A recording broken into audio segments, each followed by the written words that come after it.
Halo teman-teman semua, perkenalkan, kami dari kelompok 4. Pada video kali ini, kami akan membahas sebuah topik, yaitu penyakit pada sel darah.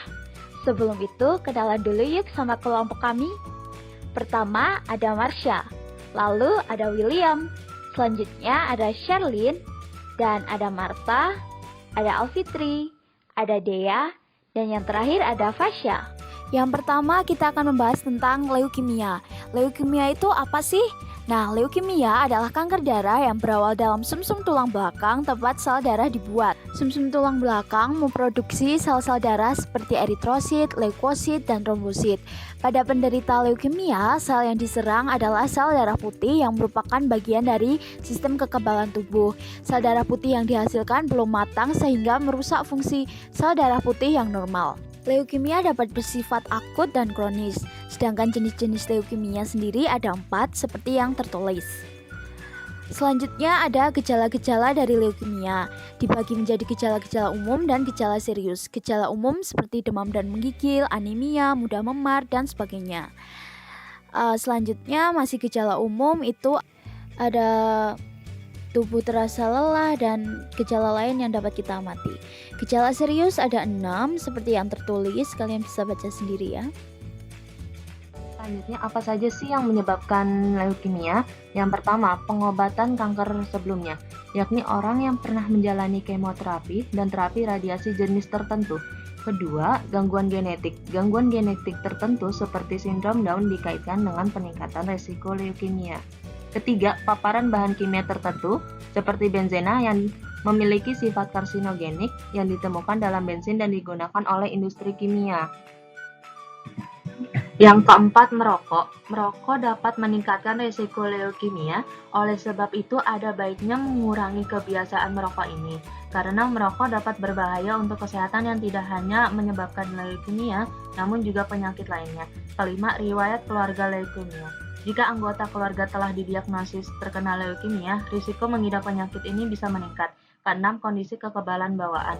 Ketujuh, penekanan kekebalan. Leukemia pada anak dapat berkembang karena penekanan sistem kekebalan yang disengaja. Ini mungkin terjadi setelah transplantasi organ saat seorang anak meminum obat untuk mencegah tubuhnya menolak organ tersebut. Selanjutnya adalah proses leukemia. Leukemia, seperti yang kita ketahui di awal, terjadi akibat kegagalan sumsum tulang dalam memproduksi sel darah yang matang. Nah, darah manusia berasal dari multipotent hematopoietic stem cell yang berkembang di dalam sumsum tulang. Jadi nanti multipotent hematopoietic stem cell-nya berkembang seperti diagram pada gambar di samping.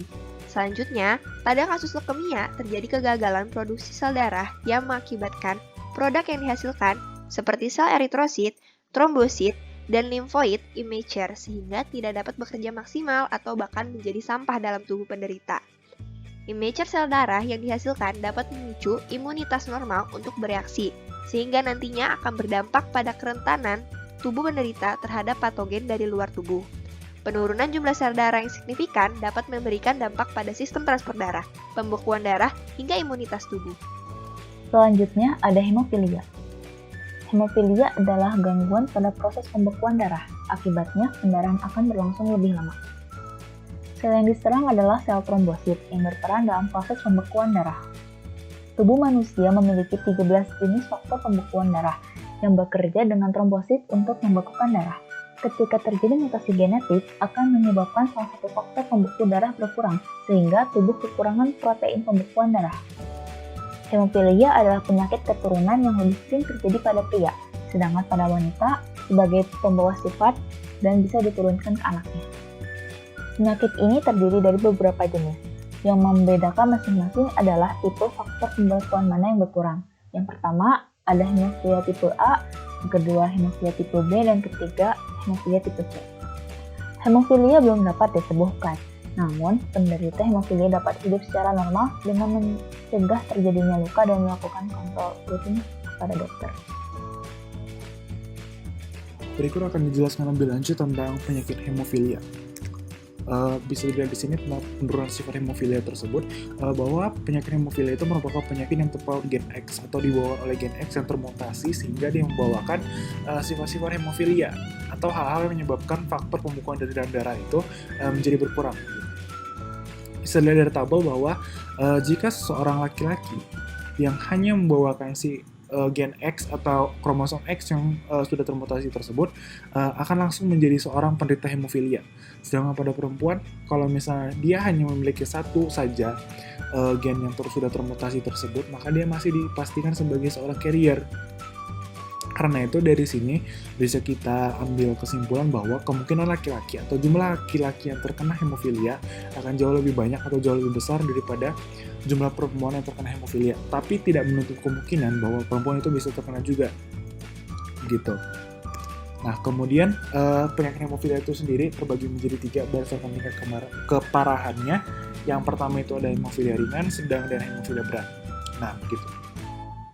Kalau misalnya hemofilia ringan sendiri, seperti yang sudah kita ketahui bahwa hemofilia itu merupakan penyakit yang menyerang trombosit atau keping darah atau hal-hal yang merupakan faktor pembekuan darah, begitu. Nah, pada hemofilia ringan itu faktor-faktor pembekuan darah yang tersisa dalam darah itu masih ada sekitar 5-50%, sehingga kalau misalnya pada saat kondisi terluka, pendarahan yang terjadi tidak akan seintens dibandingkan dengan orang-orang yang terkena hemofilia sedang dan hemofilia berat. Begitu. Sedangkan pada hemofilia sedang itu, jumlah faktor pembekuan darah yang ada pada tubuhnya itu hanya sekitar 1-5%. Begitu. Sedangkan pada hemofilia berat itu sendiri hanya tersisa kurang dari 1% faktor pembekuan darahnya. Sehingga bisa kita pastikan bahwa ketika dia mengalami pendarahan dibandingkan ketiga tingkatan hemofilia ini, maka yang jauh lebih berbahaya adalah hemofilia berat. Karena darah akan sulit dibekukan dan pendarahan akan berlangsung jauh lebih lama. Berikut adalah gejala-gejala yang menunjukkan bahwa seseorang kemungkinan terkena hemofilia.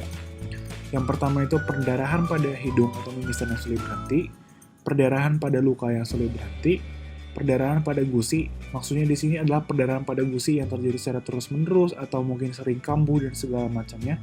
Yang keempat itu adalah pendarahan setelah sunat atau sirkumsisi yang sulit untuk berhenti.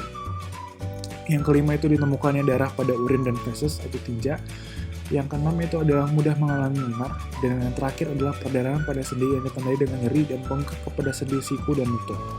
Nah, bisa dilihat dari berbagai macam gejala-gejala ini bahwa terjadinya perdarahan yang sulit berhenti karena faktor pembekuan darah yang tidak bekerja begitu pada selnya, pada tubuhnya, pada bagian-bagian tubuh yang mengalami luka atau perdarahan. Begitu. Nah, cara untuk mendeteksi hemofilia itu sendiri ada 5. Yang pertama itu kita harus mengetahui yang gejala-gejala hemofilia yang tadi, yang ada sekitar 7 itu. Nah, tapi dari gejala-gejala hemofilia ini masih belum tentu menentukan bahwa seseorang itu mengalami hemofilia. Oleh karena itu diperlukan pengecekan rutin ke dokter atau pengecekan ke dokter biasa untuk mengecek apakah si pasien ini benar-benar mengalami yang namanya hemofilia.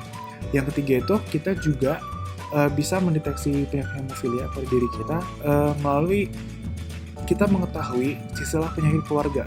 Karena apa? Karena seperti yang kita udah ketahui tadi bahwa si hemofilia ini sendiri merupakan penyakit yang terpaut gen X atau terpaut kromosom X yang termutasi, sehingga dengan mengetahui adanya keluarga kita yang mungkin sudah terjangkit atau belum terjangkit dan segala macamnya, kita bisa memastikan terlebih dahulu apakah kita memiliki kemungkinan untuk terkena penyakit hemofilia. Yang keempat itu adalah tes darah.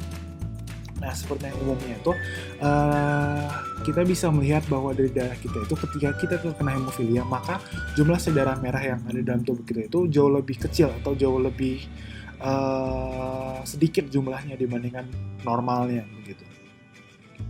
Bisa dilihat dari situ saja, tapi masih belum bisa dipastikan dengan benar apakah seorang terkena hemofilia atau belum dari situ. Karena itu yang paling bisa menentukan bahwa kita terkena hemofilia adalah tes genetik, yaitu dengan metode sequencing DNA, sehingga kita dapat melihat apakah DNA kita itu mengalami mutasi yang dapat menyebabkan terjadinya hemofilia. Dengan metode sequencing DNA, kita dapat melihat bagian DNA yang mungkin sudah mengalami mutasi, baik itu mutasi apapun itu, yang menyebabkan timbulnya gen yang menyebabkan hemofilia, dan nantinya akan kita bawakan atau mungkin kita sudah menderita penyakit tersebut. Orang yang bisa terkena penyakit hemofilia itu tersendiri tidak terbagi menjadi hanya pria saja atau wanita saja, tapi pria itu dan wanita bisa sama-sama terkena penyakit hemofilia, tapi dengan kemungkinan yang jauh lebih besar pada pria dan pada wanita itu lebih sedikit atau lebih kecil. Nah, tapi kalau misalnya pada wanita, jika seseorang wanita itu terkena hemofilia, apalagi hemofilia berat begitu, maka jangka waktu hidupnya atau angka harapan kehidupannya itu jauh lebih sedikit dibandingkan pria yang terkena hemofilia. Karena apa?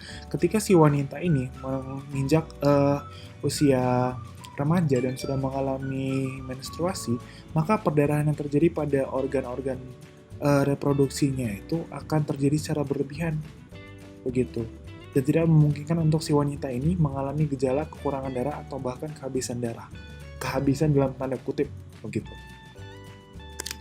Baik, demikian adalah presentasi mengenai hemofilia. Terima kasih sudah mendengar. Selanjutnya, saya akan menjelaskan tentang sickle cell anemia. Sickle cell anemia itu apa sih? Nah, sickle cell anemia atau sering disebut sebagai anemia sel sabit adalah kelainan yang membuat sel darah kita berubah bentuk seperti bulan sabit. Kelainan ini menyerang sel darah merah. Karena bentuknya yang kaku dan lengket, sel sabit dapat menyumbat pembuluh darah dan mengganggu aliran darah yang membawa oksigen, sehingga menyebabkan nyeri, kerusakan jaringan, dan stroke. Anemia sel sabit adalah penyakit keturunan. Jika kedua orang tua anak merupakan pembawa penyakit ini, maka 1 dari 4 anak mereka berpeluang untuk menderita anemia sel sabit. Selanjutnya, ada gejala-gejala umum seperti gejala anemia, rasa nyeri, limpa membesar, gangguan pertumbuhan, dan mudah terkena infeksi. Info tambahan, gejala dapat muncul sejak usia 4 bulan, tetapi umumnya baru terlihat di usia 6 bulan. Selanjutnya, ada gejala-gejala serius seperti kulit dan bagian putih mata menjadi kuning, demam tinggi, perut bengkak dan terasa sangat sakit, nyeri hebat pada perut, dada, tulang, atau sendi, dan gejala stroke. Segera periksa ke dokter jika mengalami gejala-gejala ini. Selanjutnya ada pengobatan. Sampai saat ini, satu-satunya cara menangani anemia sel sabit sampai tuntas adalah transplantasi sumsum tulang. Obat yang tersedia hanya bertujuan untuk meredakan gejala dan mencegah masalah lebih lanjut. Sekian dari kelompok kami, dan terima kasih.